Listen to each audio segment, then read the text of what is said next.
Birinin hayatından tamamen kaybolduğunuzda ne olduğunu hiç merak ettiniz mi? Burada bahsettiğim şey biraz geri çekilmek değil, tamamen yok olmak. Hiç mesaj atmamak, aramamak, hiçbir iletişim kurmamak. Gittiğinizde gerçekten ne hissedecekler? Bugünün dünyasında insanların birbirlerini sıkça hafife alabildiği bir ortamda durumu tersine çevirelim. Kaybolun ve dünyanın başlarına yıkılacağını göreceksiniz. Bugün izleyeceğiniz en önemli videoya hoş geldiniz. Eğer bir ilişkide ya da bir durumda birinin sizi seçenek gibi görmeye alıştığı bir dönemdeyseniz, bu video sizin için. Bugün güçlü bir kavramdan bahsedeceğiz. Yok olduğunuzda onların gerçekten hissettikleri. Kaybolduğunuzda yaşayacakları 9 yoğun duygusal aşamayı ele alacağız. Ve size söyleyeyim, bu videonun sonunda bazen yapabileceğiniz en güçlü şeyin yürüyüp gitmek olduğunu anlayacaksınız. Kendinizi bulmaya hazır mısınız? Sizi bir seçenek gibi görenin sizi özlemesini istemek için aşağıya "seçenek olmaktan bıktım" yazın. Çünkü bu videonun sonunda bir daha asla bir seçenek olmayacaksınız. Videonun en sonuna kadar izleyin çünkü onlara hissettireceğiniz bonus 10. duygusal aşamayı kaçırmak istemezsiniz. Eğer onların sizi sonsuza dek farklı bir şekilde görmesini istiyorsanız, bu videoyu sonuna kadar izleyin. Şimdi başlayalım. Birinci reddedilmenin acısı. Her şey burada başlıyor. Yok olmanızı hiç beklemiyorlardı. Gerçekten akıllarında her zaman yanlarında olacaktınız. Siz, çaba gösteren, plan yapan, önemseyen kişi oldunuz. Her zaman güvendikleri kişi. Siz orada olmadığınızda bu onları bir tuğla gibi çarpar. Gözünüzde ne kadar değerli olduğunu kaybetmeden bilemezsiniz. Atasözünü duymuşsunuzdur. Kaybolduğunuzda tam olarak böyle olur. Kendinizi hayatlarından çektiğinizde fiziksel yokluğunuzun ötesinde bir şeydir bu. Temsil ettiğiniz her şeyi, rahatlığı, onaylanmayı, sürekli ulaşılabilir olmayı çekip alıyorsunuz. Reddedilmiş hissederler ama bu yüzeysel bir reddediş değil, derin bir kişisel acı. İlk kez üzerlerinde kontrol sahibi olmadıklarını fark ederler. İnsanlar bunu kabul etmek istemese de birinin her zaman orada olacağını bildiklerinde onları bir güvenlik ağı gibi görmeye başlarlar. Siz bir seçenek haline gelirsiniz. Öncelik değil, yok olduğunuzda o güvenlik ağını altlarından çekmiş olursunuz ve işte o an paniğin başlar. Bunu nasıl başardım, neden bunu kaybettim diye düşünmeye başlarlar. Reddedilmenin acısı özellikle duygusal olarak ulaşılabilir olduğunuzda daha da derin bir şekilde hissedilir. Onlar sizin sevginizi ve varlığınızı verilen bir şey olarak almışlardı. Her ne olursa olsun orada olacağınızı düşünürlerdi. Belki de sizi yanlarında tutarak size bir iyilik yaptıklarını bile düşünüyorlardı. İşte asıl ironi bu. Kendi kendilerine kırıntılar veriyorlar zannediyorlar ama gerçekte ilişkinin temelini siz tutuyordunuz. Şunu anlamalısınız. Reddedilmenin acısını hissettirmek istiyorsanız onlara hiçbir uyarı vermemelisiniz. Ayrıldığınızı söylemeyin, bir son tarih vermeyin ve kesinlikle dikkatlerini istemeyin. Sadece kaybolun. Açıklama yapmadan yok olduğunuzda bu daha da etkili olur. Çünkü bunu hiç beklemezler. Bu durum onların davranışlarını düşünmeye zorlar ama aynı zamanda size saygısızlık edilmeyeceğini net bir şekilde gösterir. Ayrılırken geriye bakmayın. Reddedilmiş hissedecekler ve bu hiç beklemedikleri şekilde etkilerini gösterecek. Kontrol sahibi olduklarını düşündükleri kişi, ne olursa olsun her zaman yanlarında olan kişi artık orada değil. Sonuçlarıyla baş başa kalsınlar. İkinci sizi özlemenin boşluğu. Burada iş ilginçleşiyor. Reddedilmenin acısı yerleştikten sonra başka bir şey hissetmeye başlarlar. Boşluk. Sizi özleyeceklerini düşünmemişlerdi, değil mi? Aslında ayrılırsanız umursamayacaklarını kendilerine bile inandırmışlardır. Eğer giderlerse ben de yoluma devam ederim diye düşündüler. Ama gerçekten kaybolduğunuzda ne olur? Boşluğu hissetmeye başlarlar ve bu sıradan bir boşluk değil, içlerini kemiren bir tür boşluktur bu. Günlerini her zamanki gibi geçirirler ama bir şey eksiktir. İşte o an hayatlarına anlam katan kişinin siz olduğunuzu fark ederler. Enerji, sıcaklık, duygusal dengeyi siz sağlıyordunuz ve şimdi onsuz her şey sıradan geliyor. Birisi sizi hafife aldığında sizin sadece arka planda bir parça olduğunuzu varsayarlar. İkiniz arasındaki dinamiğin yerine konulabilir olduğunu düşünürler. Ama işte gerçek şu, başka hiç kimse hayatlarına sizin kattığınız şeyleri getiremez. Belki başka biriyle o boşluğu doldurmaya çalışacaklar ama hiçbir şey aynı olmayacak. Sizin getirdiğiniz, onların hayatını kolaylaştıran, daha keyifli ve doyurucu hale getiren eşsiz bir enerji vardı. Boşluk her geçen gün daha da büyüyor. Belki de kendilerini yeni biriyle veya arkadaşlarıyla oyalamaya çalışacaklar, belki de işe odaklanacaklar ya da hobilerine dalacaklar ama tahmin edin ne olacak? O boşluk orada kalacak ve onlara kaybettiklerini hatırlatacak. Sürekli bir varlık olarak, içlerini kemirip duracak çünkü sizi bu şekilde hissettiklerini asla düşünmemişlerdi. İşte ironi, sizi elinde bulundukları zaman takdir etmediler. Daha iyi birisini bulabileceklerini düşündüler veya belki de her zaman yanlarında olacağınızı düşündüler. Ama siz ayrıldığınızda her şey değişiyor. Küçük şeyleri özlemeye başlarlar. Sohbetleri, kahkahaları, kendilerini anladığınızı hissettiren o anları. İşte o küçük, günlük anlar aniden özlem duydukları şeyler haline gelir ama siz orada yoksunuz. Artık onlara hiçbir şey sunmamak için yok olduğunuzda, bunu yaparken onların sizi bulma şansını ortadan kaldıracak şekilde yapmalısınız. Sosyal medyada engelleyin, numaranızı silin ve onların sizinle rahatça iletişim kurmasını imkansız hale getirin. Onların size ulaşamadıkça o boşluk daha da derinleşecektir. Her düşündüklerinde ve size ulaşmaya çalıştıklarında ama hiç iz bulamadıklarında o boşluk büyüyecek. Onları o boşlukta oturtun ve şunu unutmayın. İnsanlar sahip olduklarını kaybedene kadar takdir etmezler. Onları özletin, yokluğunuzu hissetmelerine izin verin. O boşluğu daha çok hissettikçe hayatınıza kattığınız şeyleri daha iyi anlayacaklar. Üçüncü düşkünlük duygusu. Artık boşluğun derinliklerine daldılar ve çaresizlik hissetmeye başlıyorlar. Merak duygusu devreye giriyor ve bu baskın bir hale geliyor. Zihnindeki büyük soru, neredesin, ne yapıyorsun, kiminlesin? Sizin hayatınızdaki durumu öğrenmeye takıntılı hale geliyorlar çünkü artık size erişimleri yok. Bir muamma haline geliyorsunuz ve daha önce bu kadar yakın olduğunuz birinin hayatında neler olduğunu bilmemek oldukça rahatsız edicidir. Sosyal medya çağında bu aşama daha da yoğunlaşıyor. Instagram, Facebook, TikTok gibi platformlarda sürekli kontrol edecekler. Sadece ne yaptığınıza dair bir ipucu elde etmek için. Ama işin aslı, onlara hiçbir şey vermiyorsunuz. Karanlığa gömüldünüz. Hiçbir güncelleme, hikaye, gönderi yok. Hiçbir şey. Bu onları deli ediyor. Neden? Çünkü insanlar bilinmeyeni sevmezler. Yok olduğunuz anda akıllarında birçok soru dolanmaya başlar. İşte bu noktada güvensizlikleri devreye giriyor. Başka biriyle mi berabersin? Benden daha iyi mi? Gibi sorularla boğuşuyorlar. Bilmediği için başa çıkamıyorlar ve cevap bulmaya takıntılı hale geliyorlar. İşte bu noktada belki de ortak arkadaşlarınıza ulaşmaya çalışarak sizinle ilgili bilgi edinmeye çalışacaklar. Sorular soracaklar ama umursadıklarını kabul edecek kadar gururlu olmayacaklar. Gerçekten acı bir manzara. Sizi ihtiyaç duymadığını düşünen biri, şimdi ne yaptığınızı öğrenmek için yola çıkıyor. Gerçek şu ki, merak güçlü bir duygudur.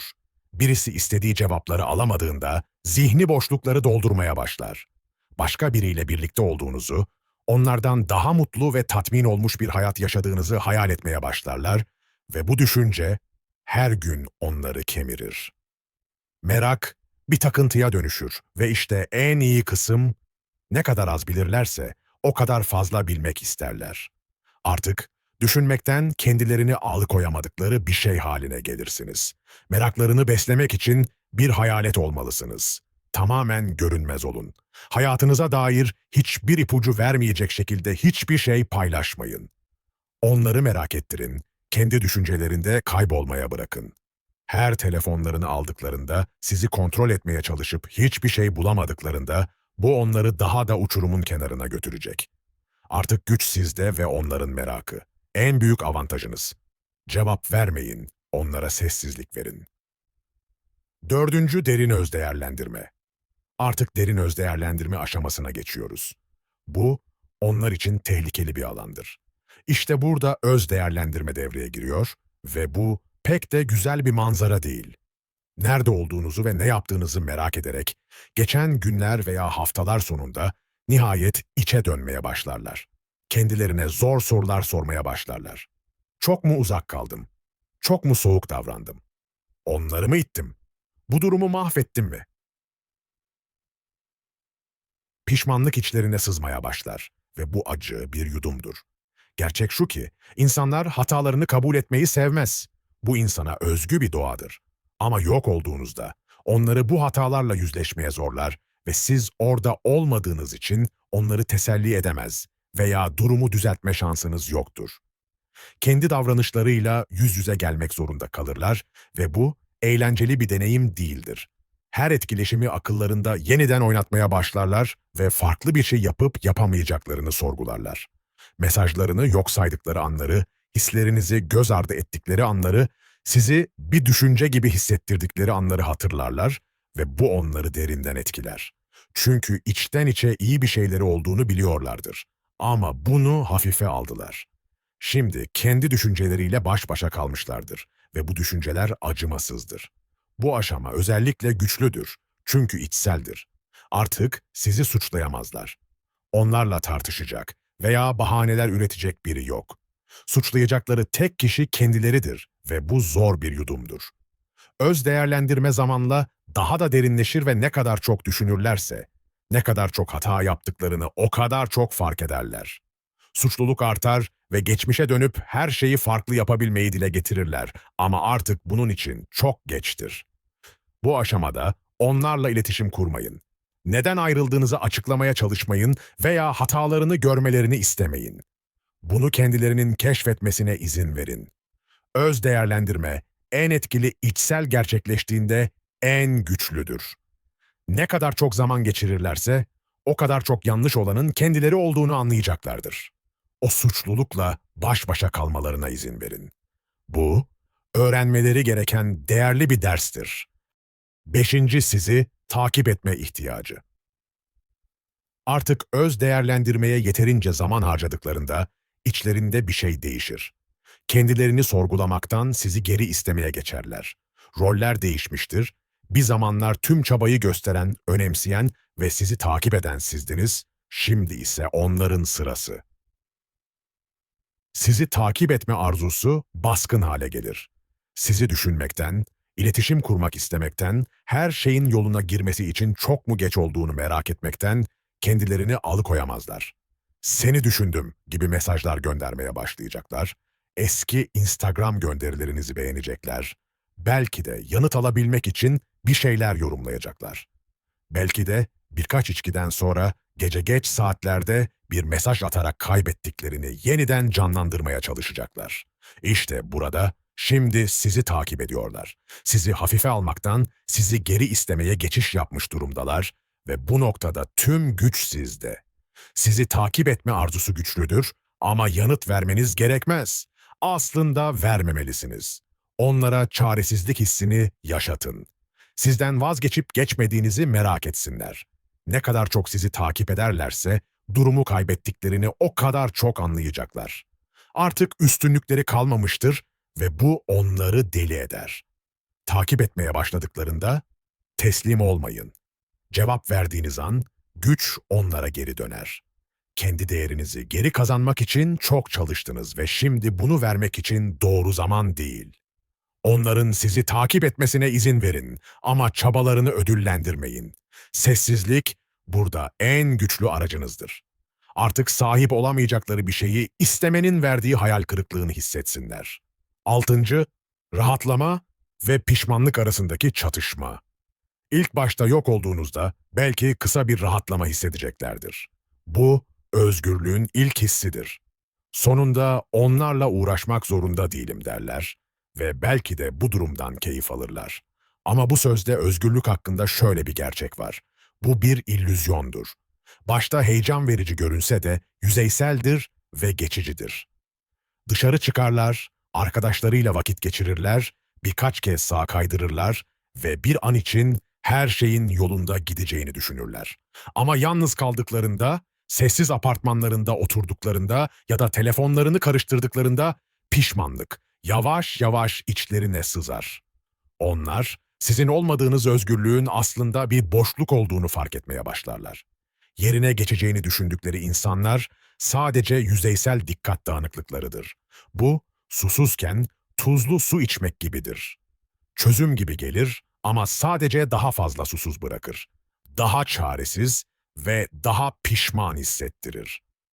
Daha da önemlisi, günümüzdeki sıradan flört ve ilişkilerde insanlar genellikle ilerlemenin yeni birini bulmak kadar kolay olacağını düşünürler. Ama bu böyle değildir. Hızla öğrenirler ki, duygusal istikrar ve gerçek bir bağ sunan birisini, kısa süreli çözümlerle ya da anlamı olmayan bir macerayla değiştiremezsiniz. İşte bu, onları yere serer. Onların bu özgürlüğü deneyimlemelerine izin verin. Pişmanlık hissetmeye başladıklarında geri dönmek için acele etmeyin. Onları o boşlukta oturmalarına izin verin.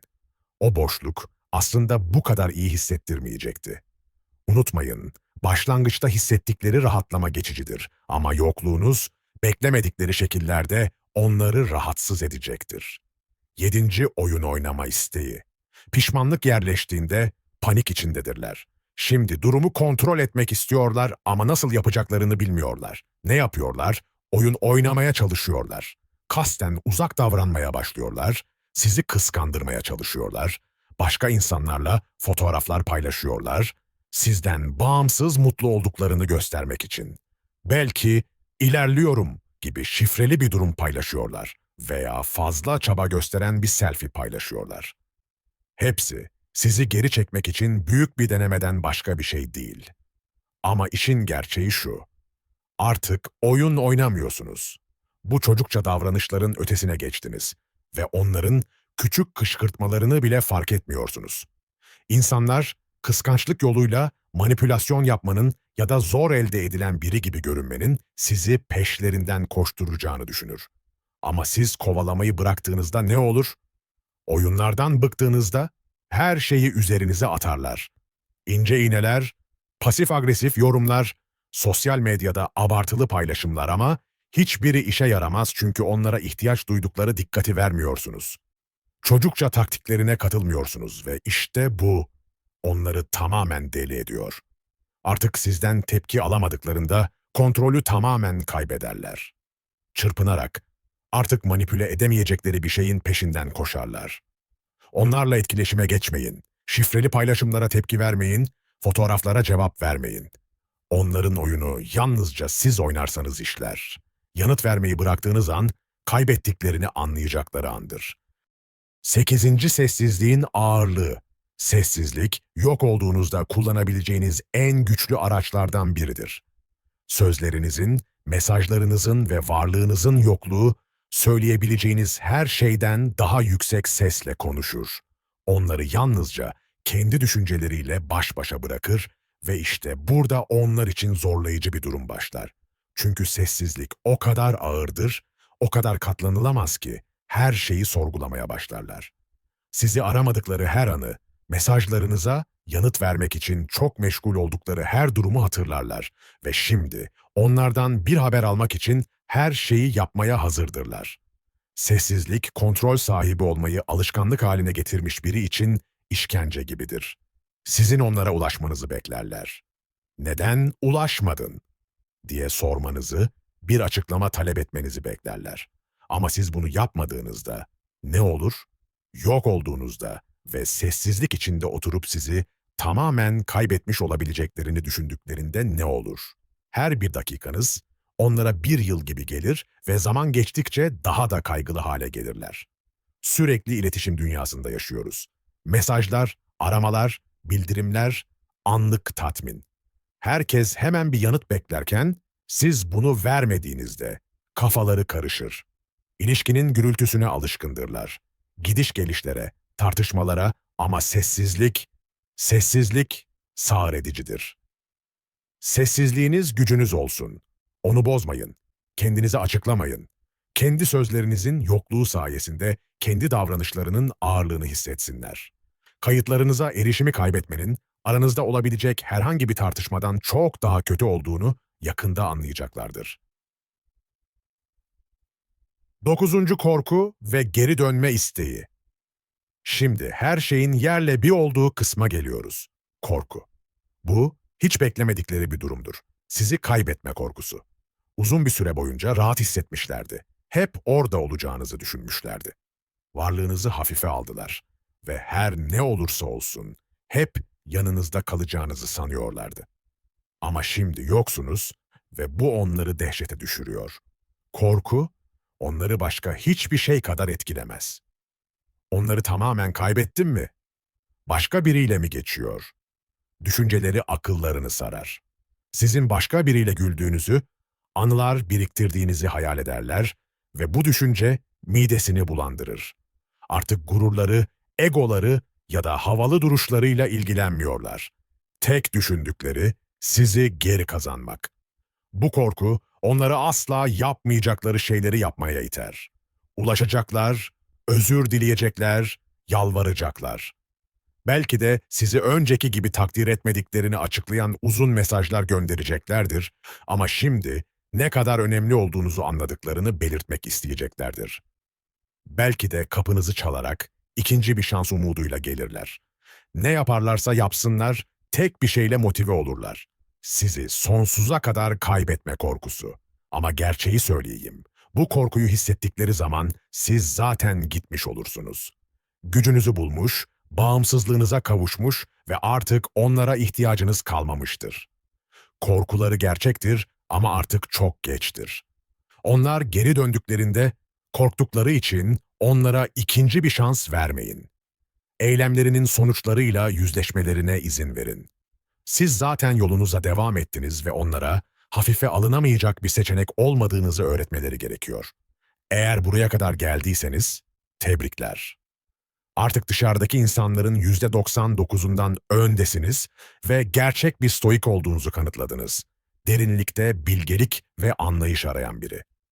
Videonun bu kadarına kadar dinlediğiniz için size özel bir bonus. 10. Duygusal bağımsızlık gerçeği. İşte her şeyin tam döndüğü yer. Kendi duygusal bağımsızlığınızı fark etme. Yok olduğunuzda sadece onlardan uzaklaşmıyorsunuz, aynı zamanda kendi özgürlüğünüze, duygusal netliğinize ve huzurunuza doğru yürüyorsunuz. Görüyorsunuz, birçok ilişkide diğer kişiyi mutlu etmeye, kendi değerimizi artırmaya o kadar kapılıyoruz ki, kendi ihtiyaçlarımızı unutuveriyoruz. Yürüyüp gitme gücüne sahip olduğumuzu, kendimiz için daha iyisini talep etme gücüne sahip olduğumuzu unutuyoruz. Ama bir kez kaybolduğunuzda, alanınızı geri aldığınızda her şeyi daha net görmeye başlıyorsunuz. Artık onların onayına ihtiyaç duymuyorsunuz. Artık onların ne düşündüğü, nasıl hissettiği ya da ne istediği umrunuzda değil. Mutluluğunuzun onlara bağlı olmadığını fark ettiniz ve bu yaşayabileceğiniz en güçlü deneyimdir. Bu duygusal bağımsızlığınızdır ve en iyi kısmı bunu onların da hissetmesidir. Artık daha önce tanıdıkları kişi olmadığınızı fark ederler. Şimdi daha güçlü, daha bilge ve daha kendine güvenen birisiniz. Sizin onlardan daha fazlası olduğunuzu sezerler, artık kendinizi tamamlamak için onlara ihtiyaç duymadığınızı anlarlar. İşte burada masalar tamamen tersine dönmüştür. Onlar eski alışkanlıklarında sıkışıp kalmışken siz evrim geçirdiniz. Onay döngüsünden kurtuldunuz ve şimdi onların görüşü hiçbir şey ifade etmiyor. Duygusal bağımsızlığınızı sahiplenin, eski yollarınıza geri dönmeyin. Onlara hala mutluluğunuz üzerinde kontrolleri olduğu hissini vermeyin. Siz bunun ötesine geçtiniz ve bu en büyük zaferinizdir. Peki, buradan çıkarılacak ders nedir? İnsanlara sizi hafife alma fırsatı vermeyi bırakın. Ne olursa olsun her zaman orada olan kişi olmayı bırakın. Yürüyüp gittiğiniz an, yok olduğunuz an her şey değişir. Şimdi gücü elinize aldınız.